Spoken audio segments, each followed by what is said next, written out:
Looking at mass spectrometry, the main thing that we're going to look at this or really get out of this information is that this is going to provide the molecular weight of our structure.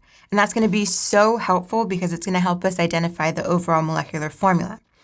Now, there are two different things that we've gone over. We've gone over spectroscopy, that's what we were seeing before, and that involved absorbing light, right?